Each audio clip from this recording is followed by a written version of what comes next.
October 30, 2022, 31st Sunday in Ordinary Time. Ang atin pong ebanghelyo ay mula po sa ebanghelyo ni San Lucas. Noong panahong iyon, pumasok si Jesus sa Jericho at naglakad sa kabayanan.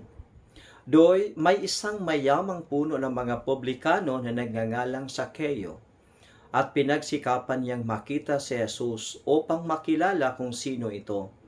Ngunit siya'y napakapandak at dahil sa dami ng tao, hindi niya makita si Jesus. Kaya't patakbo siyang nagpauna at umakyat sa isang puno ng sikomoro upang makita si Jesus na magdaraan doon. Pagdating ni Jesus sa dakong iyon, siya'y tumingala at sinabi sa kanya, "Sakeo, bumaba ka agad sapagkat kailangan kong tumuloy ngayon sa bahay mo." Nagmamadali siyang bumaba at tuwang-tuwang tinanggap si Jesus. Lahat ng nakakita nito ay nagbulong-bulungan. Nakikituloy siya sa isang makasalanan, wika nila. Tumayo si Sakeo at sinabi, "Panginoon, ibibigay ko po sa mga dukha ang kalahati ng aking ari-arian. At kung ako'y may nadayang sinuman, 4 na ibayo ang isa sa uli ko sa kanya." At sinabi sa kanya ni Jesus, "Ang kaligtasan ay dumating ngayon sa sambahayan ito. Lipi rin ni Abraham ang taong ito, sapagkat naparito ang anak ng tao upang hanapin at iligtas ang naligaw." Mga kapatid, ito po yung mabuting balita ng ating Panginoon. Sa atin pong ebanghelyo ngayon, mga kapatid, ay narinig po natin ang kwento ni Sakeo, kung paano po niya na-encounter ang mahabaging Panginoong Heso Kristo. Narinig na po ni Sakeo ang tungkol kay Jesus. Yung fame of Jesus ay naririnig ni Sakeo.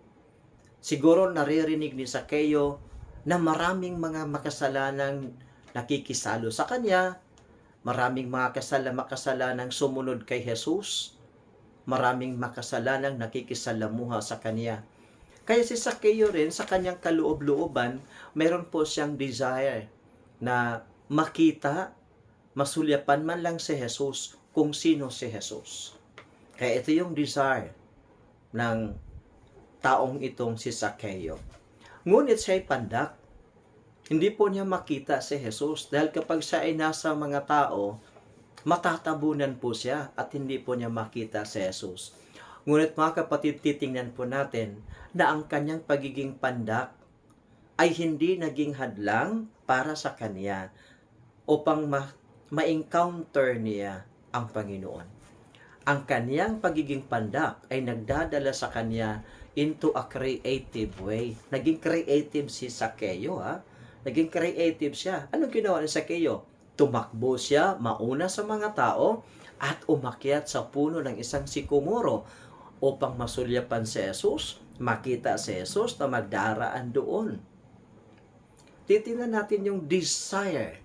Yun bang sa kaloob-looban ni Sakeo ay ninanais niyang makita si Jesus. Sa kanyang kalooban, hindi lang siguro physically makita si Jesus, kundi makita si Jesus ng kanyang mga mata at makita si Jesus ng kanyang mata ng pananampalataya. Makita niya si Jesus at maimbitahan man lamang pumasok saglit sa kanyang puso, sa kanyang buhay. The desire of Zacchaeus. Ito napakaganda. Kung titingnan din natin, yung pagiging pandak ni Zacchaeus ay hindi lamang po nangangahulugang pandak siya sa physically. Siguro pandak siya beyond physical. Yung bang tinatawag natin, mababa ang tingin sa kanyang sarili. At bakit po mababa ang tingin niya sa kanyang sarili? Mga kapatid, kung pagnilayan po natin, ang kanyang uri ng trabaho na kanyang pinasukan, yung kanyang trabaho bilang Chief of Tax Collectors. Being a tax collector ay kinamumuhian ka ng kapwa mo mga Hudyo. Lalo na sa mga taong nagmamalinis sa kanilang mga sarili.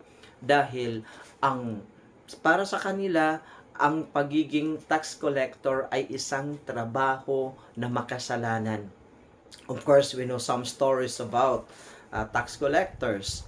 So sa kanila, sa panahon ni Jesus, itong mga nagmamalinis, itong mga Parisiyo at iba pang mga leaders in the religious community, yun yung tingin nila sa trabaho ng tax collectors. Kaya yun ang laging maririnig ni Zaccheo, at ito yung contributory kung bakit mababa ang kanyang tingin sa kanyang sarili. Hindi lang siya pandak sa physical, kundi pandak din siya sa emotional. Pagkatapos, pandak din siya in the religious aspect. Yun bang kulang po yung relationship niya sa Diyos. Pero ito yung tandaan natin. Malayo man siya sa Diyos, makasalanan man ang kanyang trabaho, ngunit ang kanyang puso ay naghahanap na makita niya ang Diyos.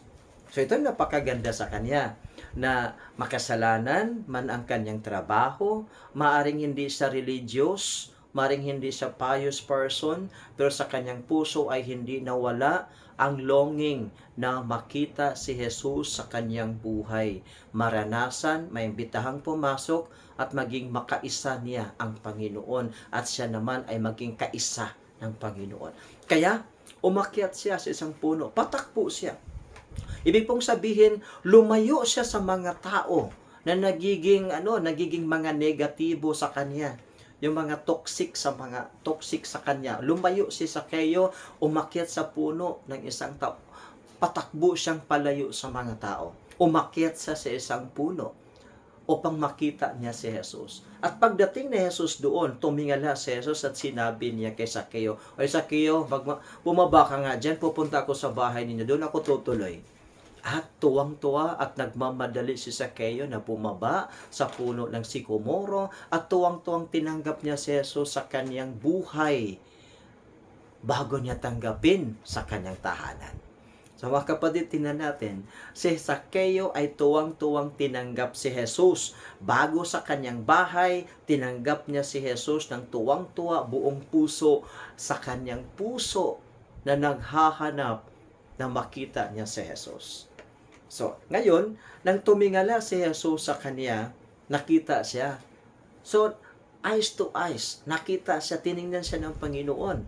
Ibig pong sabihin, ang pagtingin ng Panginoon kay Zaccheo ay nagbibigay sa kanya ng kahulugan ng kanyang buhay.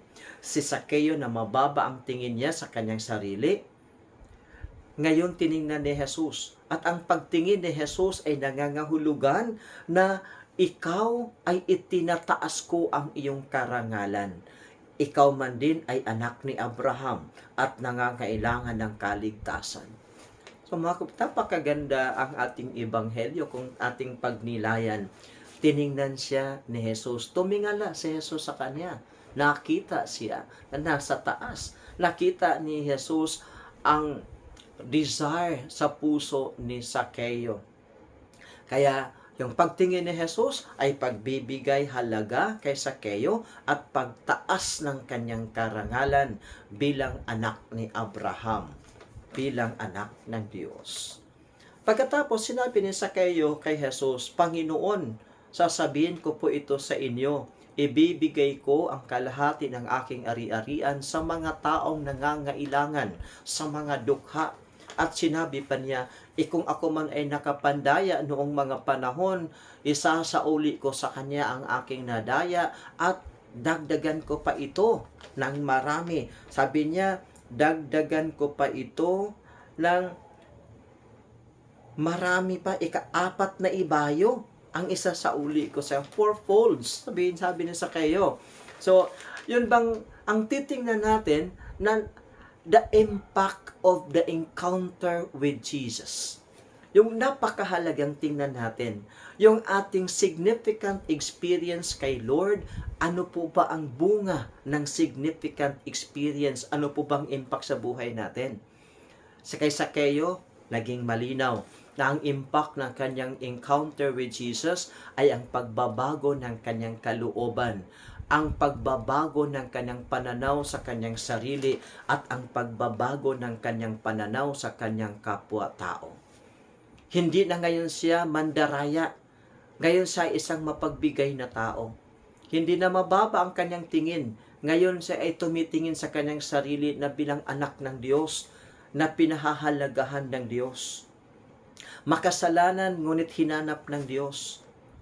Saman ngayon ay ang kanyang trabaho ay makasalanan ngunit itinataas naman ng Diyos ang kanyang karangalan.